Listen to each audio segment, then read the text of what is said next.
On Tech News Today, major Apple coverage on today's show, as well as stunning news from Google, Facebook, Motorola, and more. We've got some of the industry's best journalists on the show from Bloomberg, The Wall Street Journal, Recode, Reuters, and Engadget. So stick around. Tech News Today is next. This is Twit. Bandwidth for Tech News Today is provided by CashFly at CACHEFLY.com.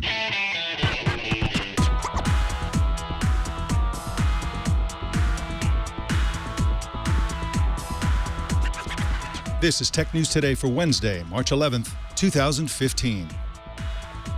This episode is brought to you by LegalZoom. It's National Start Your Business Month at LegalZoom, and the best time to create the business you've always dreamed of. LegalZoom is not a law firm, but they can connect you with an independent attorney.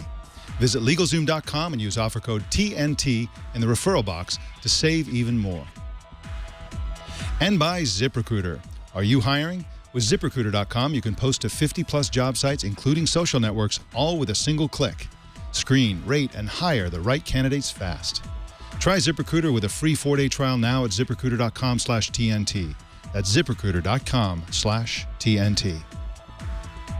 Tech News Today is the show where we talk about the tech news with the journalists who report it. My name is Mike Elgan, and co-anchoring today is Bloomberg View tech columnist Katie Benner. How you doing, Katie? I'm great. How are you? I'm doing fantastic. Now, where are you right now? You seem to be in an undisclosed location.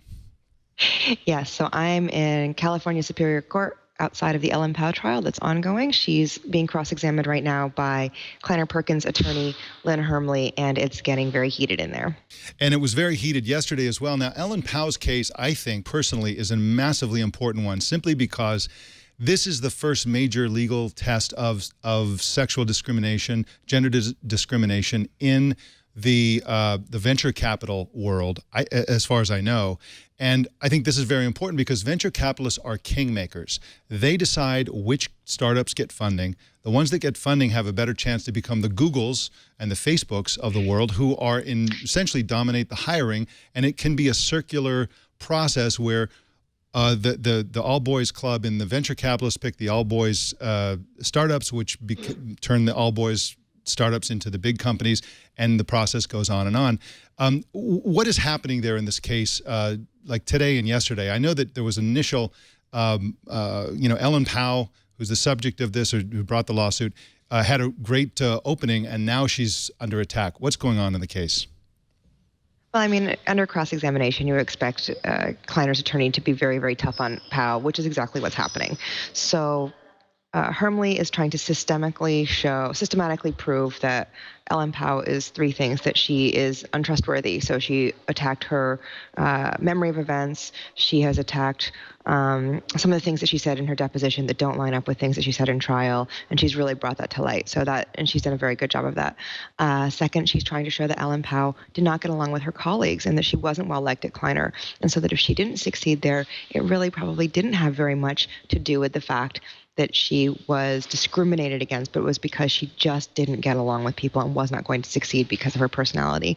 And the third thing that the defense is trying to prove is that the affair that she had with Ajit Nazare, that the Kleiner higher-ups, that they really were responsive to this and tried to help her. So I think that the defense is doing a great job on the first two issues. The third is very tricky. It's hard, no matter how many supportive emails that management sends an employee saying, "We're sorry this happened, what can we do? Do you feel comfortable working with this guy?" That's still very unorthodox behavior. I mean, this is the same person who sexually harassed another employee, tried to barge into her room wearing only a bathrobe while they were on a business trip together. The idea that the firm didn't terminate him immediately, which is what would happen at any other company, is very strange. They would ask, in the case of the other woman, the victim, to decide the fate of the man who harassed her, is very unorthodox. That's going to be, I think, tougher for Kleiner to prove that they handled the situation well with this one coworker who was harassing employees. But on the other 2 points, showing that Powell has been inconsistent and showing that she has tried to twist facts to support her case, I think they're doing a pretty good job. And then also, when it comes to showing that she didn't get along well with her colleagues, I think they've done a good job showing that as well. Well, I'm really interested in this case. I'm especially interested in your columns on this case. I can't wait to read them. But I think it's very easy to demonstrate that there is sexism in in the venture capital world generally. And that's why this is such an important case. If the facts of this case or the skill of the lawyers or whatever the outcome of this case is, it would be great if the facts are on Ellen Powell's side, simply because this could open a window into that world. If it's discredited and so on, this could be, set back. The rest of the industry is scrambling to publish diversity reports and all this stuff, that the venture capital community has not been held to account. I think that even if Powell loses, this is going to be a really big deal for the venture industry. She does not have to win to damage this firm. The New York Times and several other publications have already written long stories about how bad Kleiner looks here because of the way they handled what was clearly sexual harassment against a different partner, junior partner at the firm named Trey Vassallo. So it's sort of like, even if she loses, it shows that Kleiner there was a lot of infighting. It was very, very political there, and they did not handle situations well for other women at the firm. That's been shown. And I think that it's opened up a conversation amongst VC firms here saying, again, even if Kleiner wins, how do we avoid this happening? How do we avoid a disgruntled employee suing us for something similar? How do we, cynically, how do we avoid this fate? But then also proactively and responsibly, what can we do to make things better? Because obviously, statistically, there are not a lot of women in this industry. That is true, and that's a great point you're making there about that the outcome isn't the biggest deal for the industry. Now, of course, if you want to follow Katie Benner's reporting and columns and opinion columns on this, you can follow her on Twitter at the letter K, the letter T, and then her last name, Benner. So follow KT Benner on Twitter. All right, let's jump into the news. Katie, Apple is planning to add its Force Touch feature to the next iPhone, according to an exclusive in the Wall Street Journal. Force Touch, which can tell how hard you press on a screen or a touchpad, is a major differentiating technology for both the Apple Watch and Apple's upcoming laptops. Pressing harder than a tap is now a gesture that causes specific things to happen on screen depending on the context of the app and the feature currently being used. The journal suggested, for example, that a piano app on the iPhone might play louder when the keys are pressed harder. And they also mentioned gaming as a major application. Katie Benner, I love this aspect of Apple. They're such soup Nazis when it comes to like the feature sets across all platforms. They really love these features that are exclusive to Apple, and then they want to roll them out to every single platform. And this is what's happening with Force Touch. Definitely. And I think that we've seen with Apple, if consumers adopt it and they really like it, it becomes an industry standard as well. Absolutely. We've got some more news for you coming up, but first, let's talk about LegalZoom. If you've always wanted to launch your own business and thought, wow, this is going to be expensive or it's going to be complicated, you should go to LegalZoom.com and check out all that they have for people launching small businesses. For starters, you're going to launch a business. What kind of business are you going to launch? Do you know? I mean, it's a really tough question. And, you could do an LLC, or you could do a regular corporation or a sole proprietorship. There's so many different types, and they will help walk you through that decision. And then when you're going to name your business, you have to do a trademark search and an entity name availability check and all the rest, and they'll help you with all of that as well. So just naming your business is something that you can do at LegalZoom.com, and you don't need an expensive lawyer to do it. If you do need a lawyer, of course, at any point in the process, they'll recommend one for you. And they're offering an attorney consultation for only $50, which is really, really nice. So if you want to start a business, go to LegalZoom.com and check out all of the available options and documents and help that they have. There's just nothing like it out there. This is just so great if you're going to launch a small business. Of course, if you're dreaming of launching a business, you really owe it to yourself to look into it and take it seriously. Check out LegalZoom.com. Just go to LegalZoom.com today and find out more. Attorney consultations are provided by independent attorneys that are available in most states. Get the legal help you need for your business at LegalZoom.com. And make sure you enter the offer code TNT in the referral box, and you'll save even more. That's LegalZoom.com. Use promo code TNT. Legal help is here. Well, Apple pays lower rent than most retailers at malls, according to a report by Suzanne Kapner for the Wall Street Journal. Suzanne joins us now to explain why the heck Apple is getting such a great deal on mall rental space. Welcome to you, Suzanne. Hi, how are you? I'm doing great, thank you. Now, why does Apple get a break on rent? Well, they drive so much traffic to the mall that they can basically call the shots. When an Apple store opens at a mall, sales at that mall typically go up about 10%. And, Apple's sort of displacing the typical anchor stores, the big department stores that anchored the malls that were sort of responsible for drawing shoppers to the mall. That job is now falling to Apple, so they have a lot of leverage in negotiating rents with landlords. This must have driven other retailers crazy because Apple is so profitable. They're the last company that needs a break. How much are they paying compared with other retailers? Well, a typical Apple store pays about 2% of its sales in sales per square foot in any given location in rent. Now, an average specialty retailer might pay something like 15% of their sales per square foot in rent. Keep in mind, it's sort of like a double-edged sword for retailers. Some of them, a lot of them feel like, wow, they're just happy to have Apple in the mall because at least they're bringing the shoppers to the mall. But there's a lot of evidence that shows that, shoppers who go to Apple, they don't necessarily stop at other stores in the mall. They may go to Apple and visit one other store and leave. So it's not a given that the other retailers are going to necessarily get that crossover traffic. Now, if this is based on the percentage of sales, it sounds to me, I would guess, that Apple is actually paying more in absolute dollar amounts than other retailers. Is that correct? That's right. That is right. In absolute dollar amounts, because they do such a high sales volume, they are paying, a sort of a market rent, you could say, in absolute terms. But a lot of these deals are sort of looked at in percentage terms. And by that bar, their deal is a lot sweeter than some of their neighbors. How important is retail to Apple overall? It's only about 12% of Apple's overall sales, so it's small, but the company says that, Apple stores attract, more than 1 million visitors a day, and clearly, we've all seen the lines waiting outside an Apple store, so it's small, but it does seem to be a growing part of their business. And I imagine that the Apple Watch was somewhat changed the calculation, although in unclear ways. We know that Apple may be thinking about having specialty sections or even a specialty store for the high-end Apple Watch, the edition version of the Apple Watch, which is going to range in price from $10,000 to $17,000. But we still know that the ordinary, the reasonably priced Apple Watches, by comparison, are going to be sold in regular Apple stores. And this could bring in could change subtly the kind of customer that Apple is attracting to its Apple stores, and that could change the calculation for what it pays and how much it pays and so on. No question that Apple, at least in the short term, is going to be making a ton of money, paying a ton of rent, but that's going to be a low percentage. Suzanne Kapner is at WSJ.com, and you can follow her on Twitter at Suzanne Kapner. Thank you so much for joining us, Suzanne. Thank you. Bye.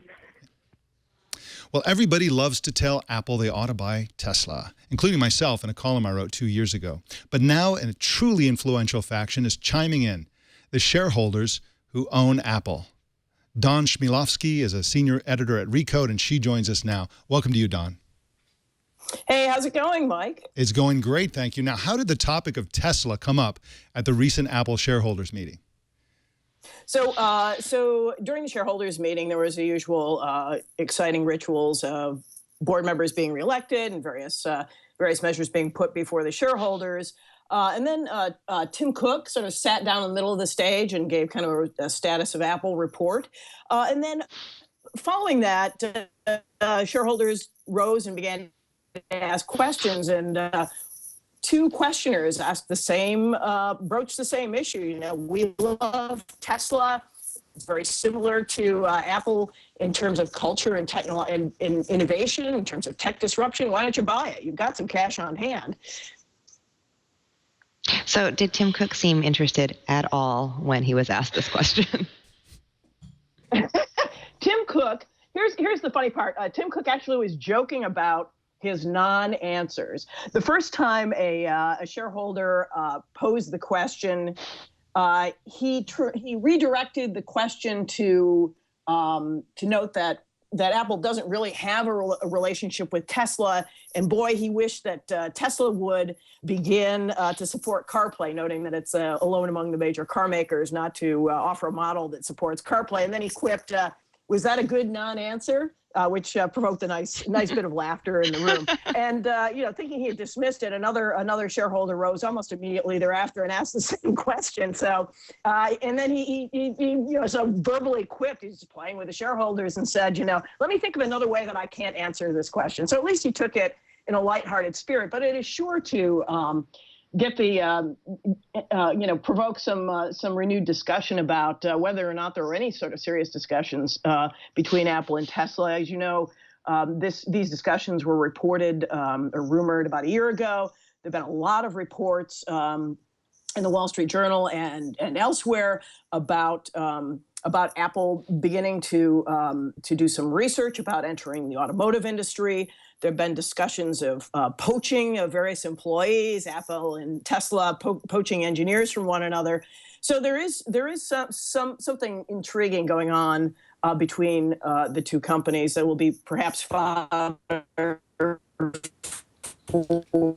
the blogosphere for days, if not weeks, to come. Skype is being Skype again. Sorry about that. Hopefully it will regather its composure. Don, if Apple's going to build a car anyway, wouldn't it make a lot of sense? I mean, Apple buying Tesla would put their car project into insane mode, if you will, and shave, 5 years off coming to market at least, because, I mean, it's going to take Apple forever to come to market with a car of its own. Teslas are awesome cars. They just need to rip out the Android screen in the dash and put in Apple software, and they're good to go. Why are they even being coy about this? Why haven't they already bought Tesla? Well, that's a really interesting question that you should perhaps pose to Tim Cook. I mean, there's no question that Apple, as the world's largest publicly traded company, has cash to burn, if you will. They've got nearly $180 billion in cash sort of lying around.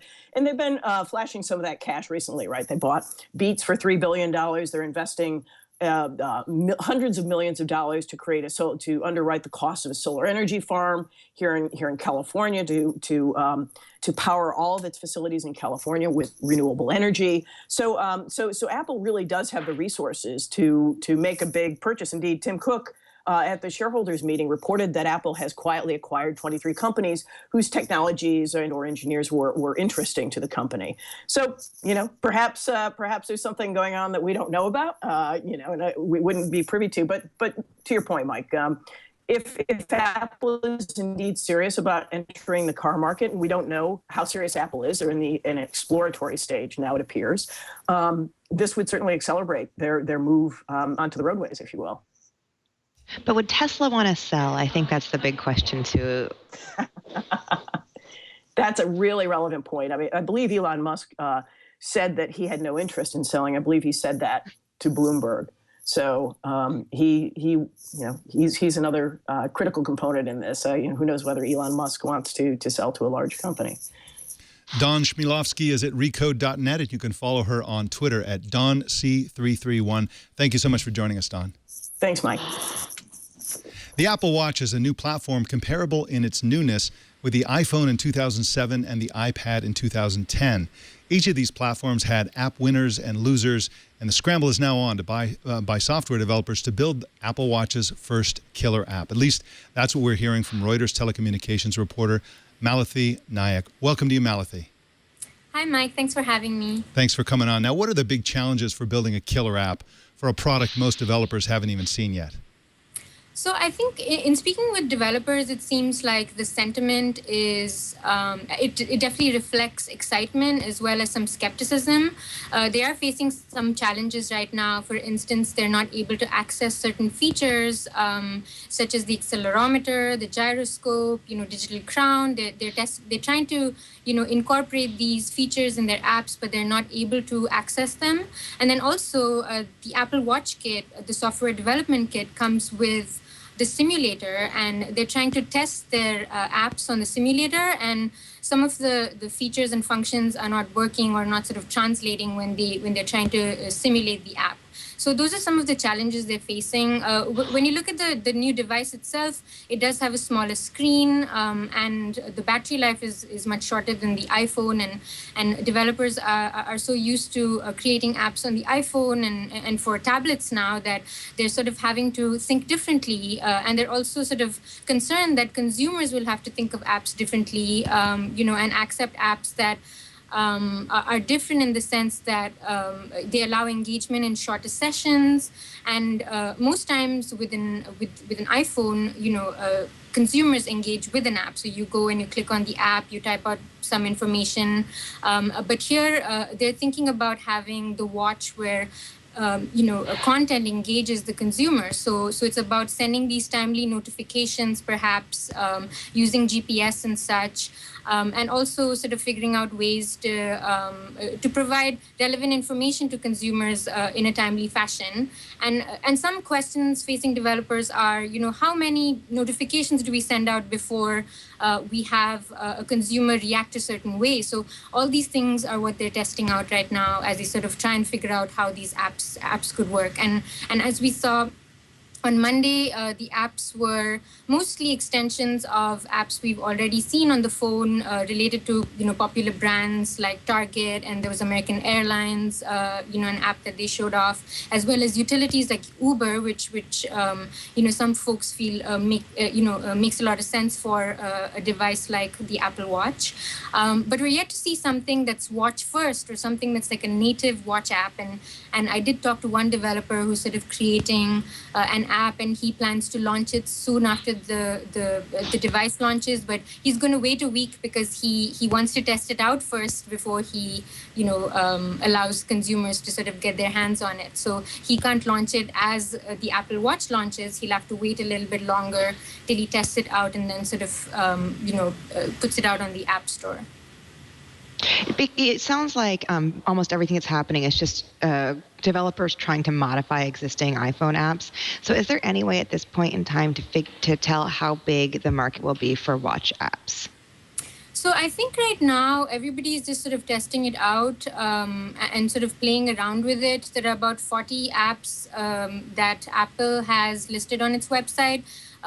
Typically, as we've seen with the iPhone, it did take a little while initially for there to be this boom or explosion of apps that we've seen in the last few years. So I think, it is early days. People are definitely excited, and they're definitely thinking of ways to come up with apps right now and launch them on the device. But I think at this time, I haven't seen sort of any projection in terms of how big the market is. But as we've seen with the iPhone, that sort of spawned so many billion-dollar companies like Snapchat and Instagram. A lot of people are hopeful that perhaps the watch can do the same if people are able to figure out what sort of apps work best and what sort of apps consumers would be attracted to and sort of want to use every day in their lives.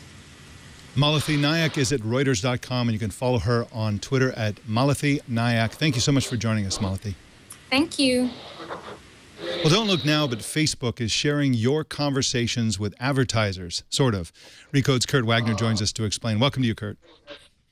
Hey, good morning. Thanks for having me. Thanks for being on. Can you tell us about Facebook's new topic data offering to advertisers?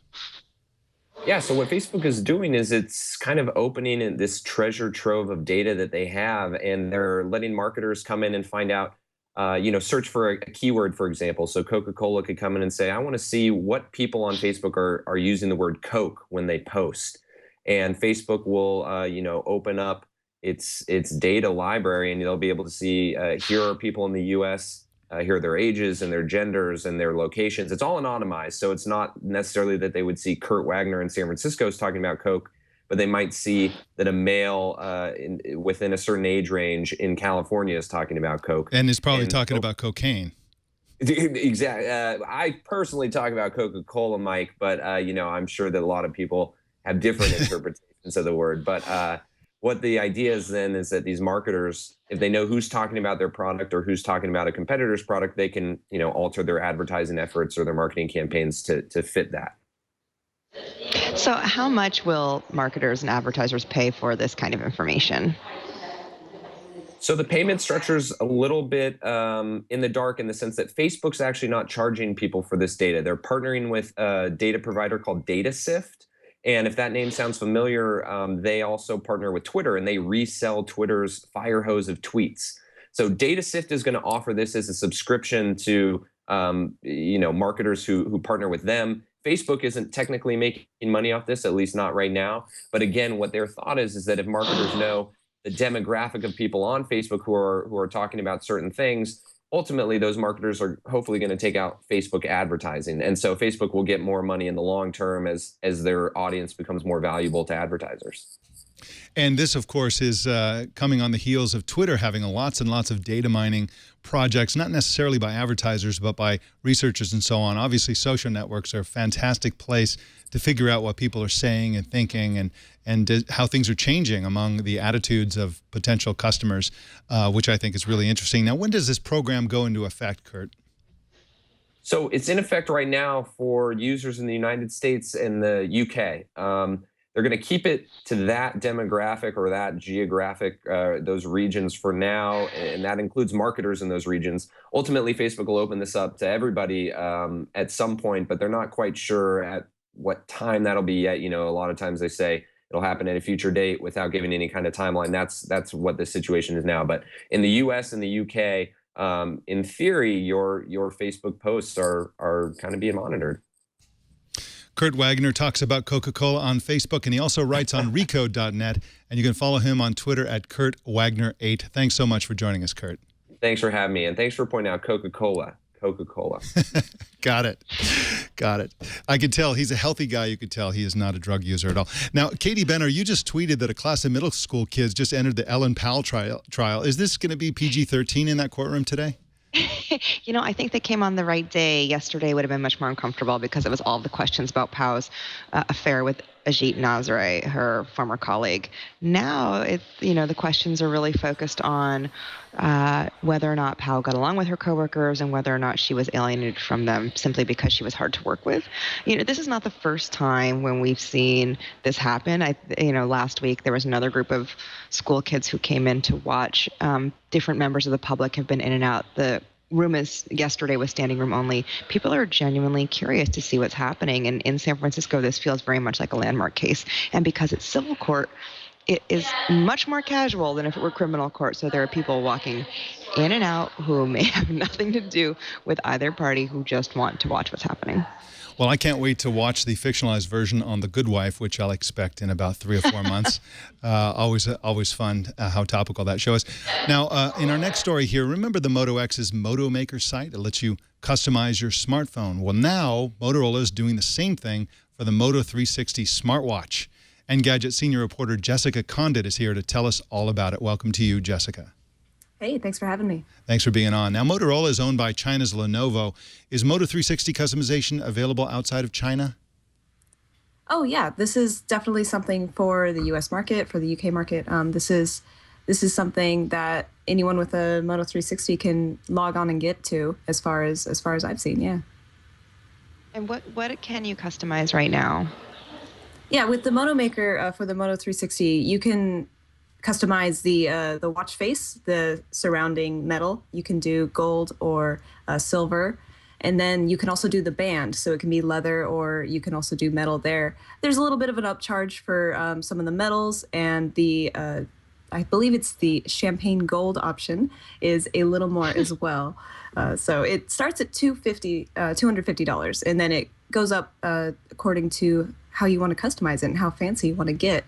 But it doesn't come close to that $10,000 Apple Watch option. It's going to stay around the $300 range, it seems. Very wise indeed. And you mentioned that they have, one of the customizations options are watch faces. Now, of course, the Moto 360 comes with a range of watch faces that you can choose. Is this going to be a new set of watch faces, or maybe a group of watch faces for each of the themes, or to go with certain bands, or is this just the same watch faces? They're going to choose one for you? Yeah, it's pretty much the same. These are the ones that you can like look at how it's going to look with whatever other customization options you choose. You can look at other watch faces, see how those are going to look, but you can totally change that later. These are the same ones that are going to be available on like Google Play, and that you can definitely change those after you get the actual physical watch down. Sounds pretty cool. I can't wait to see it in action, although it's a little bit of window dressing. I mean, it's pretty much, doesn't sound like it's a new product that they're selling, just a new interface for ordering that product. Jessica Conditt is at Engadget.com, and you can follow her on Twitter at Jess Conditt with 2 T's at the end. Thank you so much for joining us, Jess. Thanks, guys. All right. Well, product placements in TV shows and movies are pretty common, and that's when companies pay or barter for the inclusion of their products as props. But one such placement has impressed Recode's associate editor for gaming, Eric Johnson, and Eric joins us now to talk about it. Welcome, Eric. Hey, thanks for having me. Now, the movie in question is the movie Chappie, and it's packed with product placements you wrote. And before we get into your product placement observation, can you summarize what the movie Chappie is about? This is a movie from the director, Neil Blomkamp, the director of District 9 and Oblivion. In that same style, it's very much sort of just a big, dumb, fun action movie with some light sort of political and technological commentary. It's about a police robot that then gets a conscience programmed into him, gets the ability to think and to learn and to reason and to invent stuff. Oh my gosh, I'm really excited for this movie because I loved District 9. So I'm very curious about what the great product placement is, though. Yeah, well, this one, there's a lot of kind of normal product placement in this for all sorts of products, as you might expect, computers and things like that. It takes place in the near future, so for some reason they're still using Windows XP and Sony Vaio laptops, go figure. But there's this one bit of product placement that I really liked, which is that Chappie, the robot, having gained the ability to invent something, wires together a bunch of PlayStation 4 consoles. And so at one point in the movie, you see the stack of consoles, and I kind of got this, like, I noticed that, and I was like, oh, okay, they're just going to be showing those just by association, get people thinking about those. They actually worked them into the plot in a really funny way. I won't spoil exactly what he does with the consoles, but he wires them together to make a sort of supercomputer type device, and it was surprisingly effective and significant to the plot. And of course, Sony would love it if people did that and built supercomputers out of PlayStation 4s, because of course they'd sell a lot more of them. And now, the way you were talking about these product placements, here's a good one, here's some clunky ones, here's some weird ones. You're almost like a product placement critic, which is great. The world needs product placement critics, I think. But does it really matter for the selling of the product whether the product placement is clunky or elegant? In this case, this is sci-fi. And so the fans are going to be a little bit more intelligent, a little bit more knowledgeable about the nitty-gritty details behind the scenes, and they'll probably appreciate, as you have, this particular PlayStation product placement. But does it really matter for selling products, whether it's awkward or not? It seems to me that our super awkward product placement would be even more noticeable than an elegant one. But what's your thought on that? Very possible. No, I mean, it depends on what the individual viewer thinks about product placement. But what I thought was especially funny and what I really appreciated about this particular placement was that in the real world, people have wired together PlayStation consoles to make sort of supercomputers by taking advantage of the fact that these consoles are priced for consumers. So universities and also the U.S. Air Force have in the past wired together, dozens or even I guess nearly 2,000 in the Air Force's case, consoles. And so from my perspective, I just really appreciate that. I kind of think that's a really funny nod to the real world. Now, the hitch is that those past experiments have been done in ways that Sony no longer allows. So I'm not sure if this is really intended to be the thing that sells the consoles. You're right. It may be that something a lot more obvious and beating people over the head would sell more. But I liked it. We referenced the Good Wife TV show a few minutes ago, and one of the best episodes on that was that they were involved in a lawsuit where there was a constitutionally protected, they were going after the depiction. It was kind of like The Social Network, where there was a technology person who was fictionalized to a certain extent and made him look really lousy. And so they were trying to sue the movie studio, and they won the case, or essentially they forced a settlement by demonstrating that because of all the product placements, it wasn't art. It wasn't what the Constitution would look at as art. It was commerce. It was a big advertisement. And they demonstrated this, and then they settled, and that was the end of the case. I thought it was brilliant. And of course, that's what's happening these days. It's kind of hard to view a TV series or a movie filled with product placements as art. I got to ask, Mike, how much did The Good Wife pay for you to be mentioning the show today? I feel like this is product placement right here. I've mentioned it twice. I'd like to point out to my employers there, but they gave me this free laptop to mention it, so I appreciate their sponsorship of the show. Just kidding. Eric Johnson is at recode.net, and you can follow him on Twitter at HeyHeyESJ. HeyHeyESJ. Very clever. Thank you so much for joining us, Eric. Thanks for having me. Well, we've been telling you about the on-again, off-again launch of the Sony PlayStation 4 in China. A previous launch was canceled to deal with changes demanded by the Chinese government, but now Sony has announced that the launch will take place on March 20th. At long last, we'll see if they stick to that. Well, The Verge. Yeah, it's interesting. Go ahead, Katie, if you had a. Oh, no, I was just saying that Sony is a little bit late to the game because the ban lasted for so long in China that most of the population's actually moved on to mobile games. So it'll be fascinating to see whether or not they can actually create a market that has already been passed by. Yeah, that's absolutely true. And of course, the Chinese government has been really queasy about console gaming.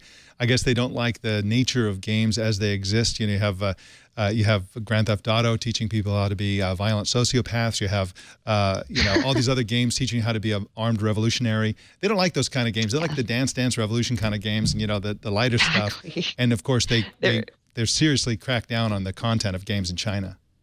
Yeah, that's why they're all releasing. I think when Xbox released in China, they only released with like 10 titles. So there's a very limited selection of what you can do with these consoles. Yeah, absolutely. Well, The Verge reported yesterday that the next release of Google's Android Wear operating system for smartwatches will gain Wi-Fi support. The Wi-Fi option will kick in when Bluetooth connectivity to a smartphone is unavailable. The piece also said new user interface enhancements and gesture controls will be added as well. Amazon is launching a new storefront called Amazon Exclusive. This is really interesting. The new page on Amazon.com will highlight mostly obscure products launched on Kickstarter and other crowdfunding sites, as well as products first introduced on the TV show Shark Tank. So this is a massive legitimization of crowdfunded projects. I love this because it's basically getting the heft and the marketing power of Amazon behind these very, very small companies that are bootstrapping their way into the gadget world, essentially. So I think we're going to see a lot more gadgets sold on Amazon.com. Well, in mergers and acquisitions, Google is reportedly in talks to buy the Indian mobile advertising startup InMobi. Terms were not disclosed, but InMobi's valuation is estimated to be around $1 billion. I said that without my pinky. PayPal has acquired an Israeli startup called Cyactive, which builds software for predicting how malicious software will evolve.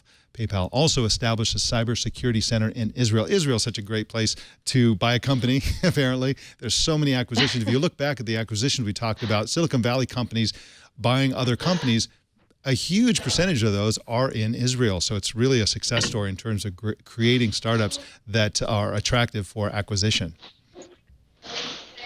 Well, in hiring, firing, and poaching news, Google's finance chief Patrick Pichette announced his retirement yesterday. After 30 years of what he claims is nearly nonstop work, and after 7 years at Google, Pichette is leaving the company to go backpacking. He said on a detailed Google Plus post. He said he's going to spend more time with his family, and I think he really means it. I don't think this is just one of those things that they say. And I suspect that he will not. I think he's the first executive to really mean it. Yeah, exactly. In history. But it's been interesting how viral his post has gone. You see it on Twitter, you see it on Facebook. Everybody is fascinated by this because, this is, especially in the Valley, this is an ecosystem where people have made a lot of money and they are workaholics. And there seems to be no reason to stop. And then suddenly this very humane essay is written saying, hey, listen, I've put everything aside for so long. Why would I continue to do so? And I think everybody sort of stopped and went, oh my goodness, this is somebody who actually really wants to live life. He's so unlike us, but should we be doing this too? It was very fascinating to watch. Totally agree. I mean, I actually did that for a few years and lived out of a backpack and a duffel bag, traveling around the world. And yeah, until Leo went and ruined it all by offering me this fantastic job. I was always worried my wife would get it because this happened before. We started to be digital nomads, and then she got a really great job, and I was like, okay, now we have to live in an apartment and so on, and she's going to commute and all that. She got fed up with that in Silicon Valley, and we put all our stuff in storage, and we lived abroad all over the world, and it was really fantastic. And eventually, someday, I'll do that again. But it's a great lifestyle, and I'm sure a lot of people reading his post are going, a backpack sounds pretty good. Oh, that's so cool. I love that. Yeah, absolutely. Well, we got some big numbers for you. 80. That's the percentage of global merchants who fall short on credit and debit card data security compliance, according to a new report by Verizon. The report also found that out of all the data breaches in the past 10 years looked at in the study, not one of them was compliant at the time of the breach. So be compliant, people. It's really important. This is people's money and personal data. $50 million. That's how many dollars Apple is donating to support diversity in technology. The money will go to the Thurgood Marshall College Fund and the National Center for Women and Information Technology.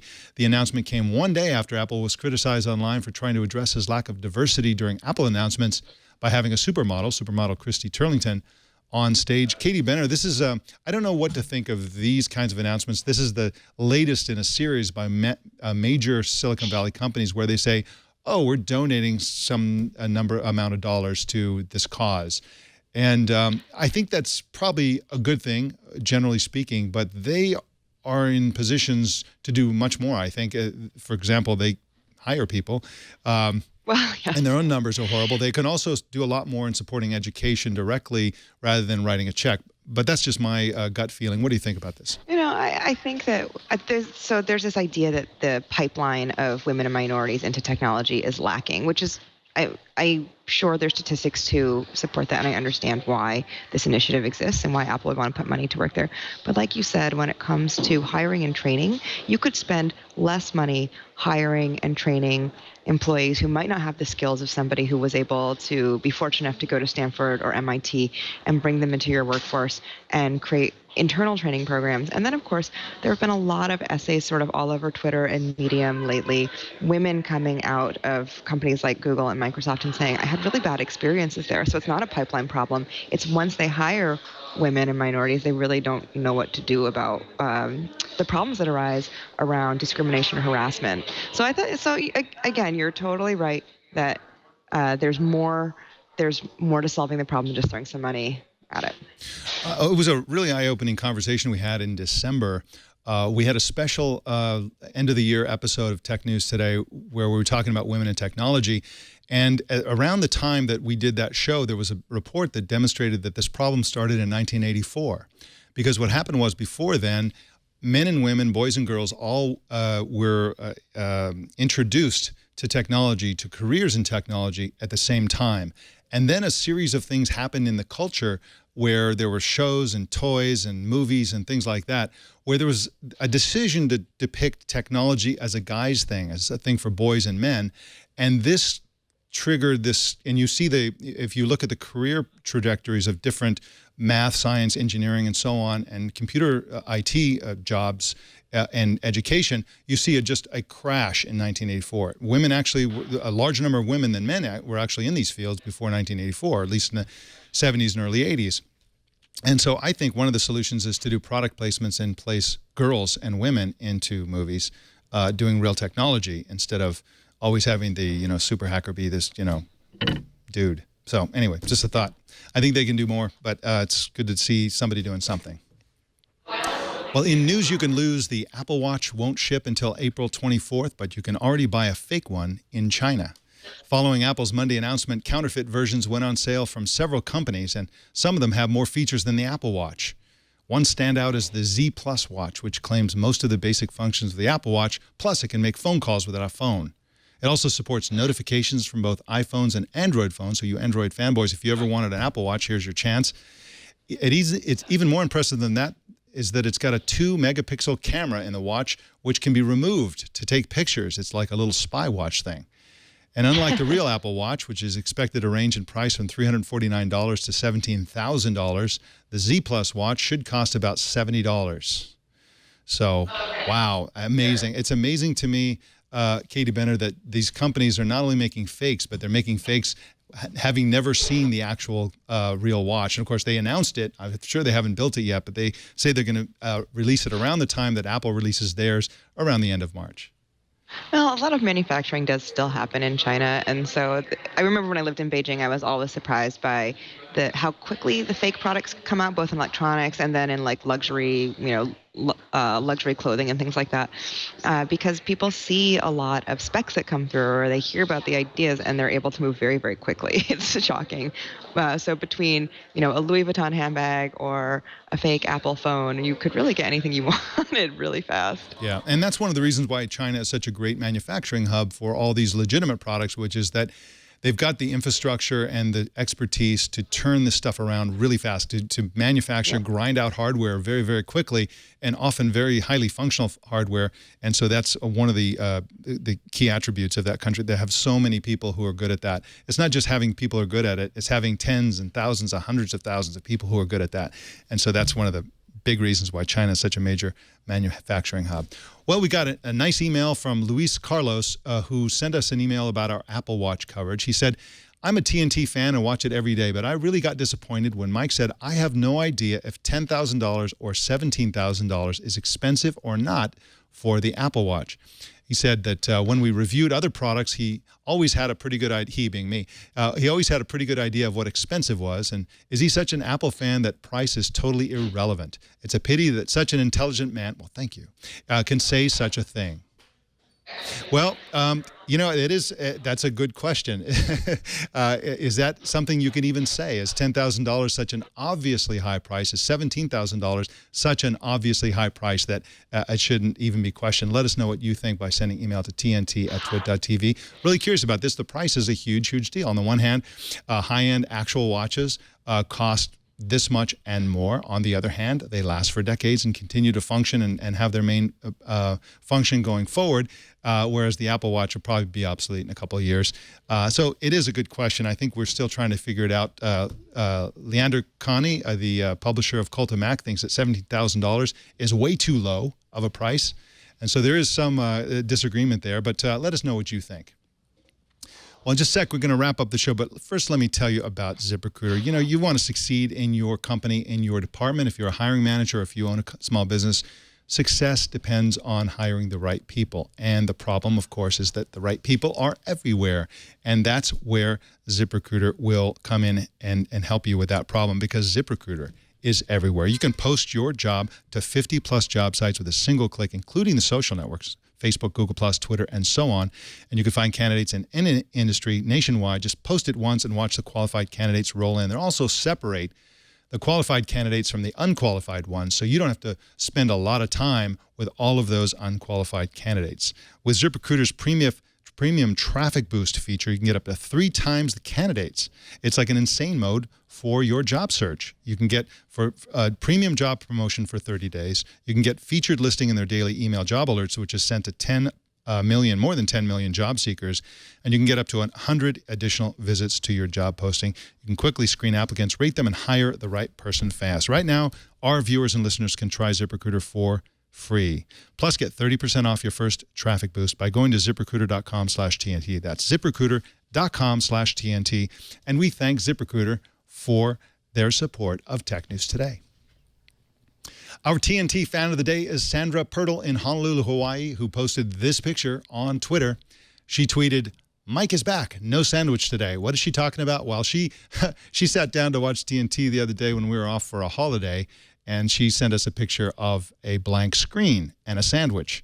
And she was disappointed in the lack of show, but hopefully not the sandwich.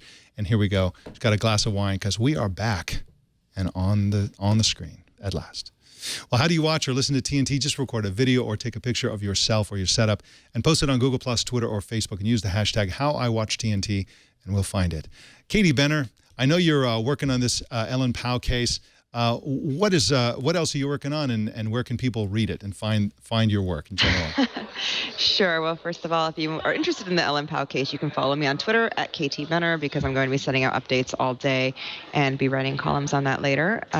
Also, today I wrote about Bitcoin. A couple of new interesting startups are in the works and are launching, including one that's being helmed by Blythe Masters, who was a longtime JP Morgan employee who really popularized credit derivatives and all these esoteric securities that nobody else really understood, and she made them something that all of Wall Street embraced. So I think people are really hoping she can work her magic again and make Bitcoin technology something that Wall Street embraces when it comes to their settlement of payments and trading of securities. So it'll be interesting to see, because then we'll see Bitcoin really, really take off.